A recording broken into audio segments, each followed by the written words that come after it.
তো চলো বন্ধুরা, আবারও চলে আসলাম মা অন্নপূর্ণা রান্নাঘরে রান্নাবান্না নিয়ে।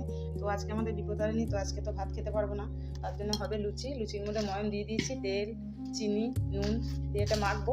আর হবে মিশানো সবজি। তো মিশানো সবজির মধ্যে আছে কাঁকরোল, পেঁপে, গাজর, কাঁচা কলা, পটল, আলু, কুমড়ো, বেগুন আর ঝিঙে। তো ওই মিশানো সবজি হবে, আর হবে সুজি। তো আজকে আমার ভিডিও ধরা কেউ নেই, তো জানি না কতটা দেখাতে পারবো, তো যতটা পারবো ততটা দেখানোর চেষ্টা করবো।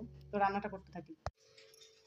তো সুজিটা করবো, সুজির জন্য কড়াই বসিয়ে দিয়েছি। কড়াইয়ের মধ্যে সাদা তেল দিয়ে দিয়েছি, দিয়ে দেবো তেজপাতা আর কুচিয়ে রেখেছি কিশমিশ আর কাজু বাদাম। এটা একটু ভেজে নেবো।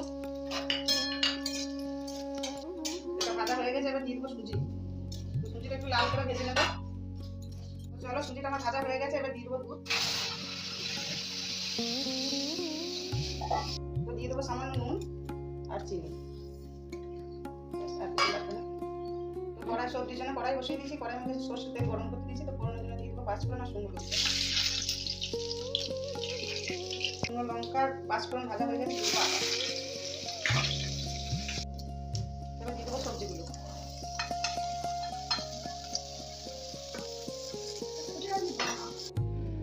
তো নুন দিয়ে দেবো,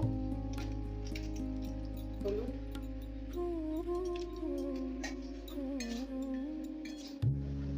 সবজিটা মাঝখানে একবার নেড়ে দেবো। ভাতটা যখন হবে আর একবার ঢাকা দিয়ে দেবো।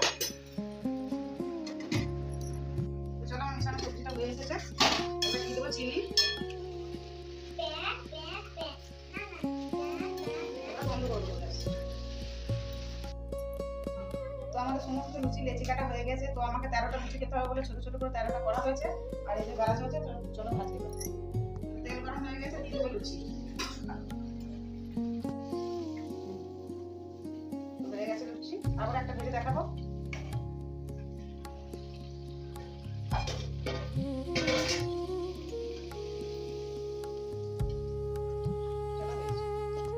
তো আমাদের হয়ে গেছে এখানে লুচি ভাজা।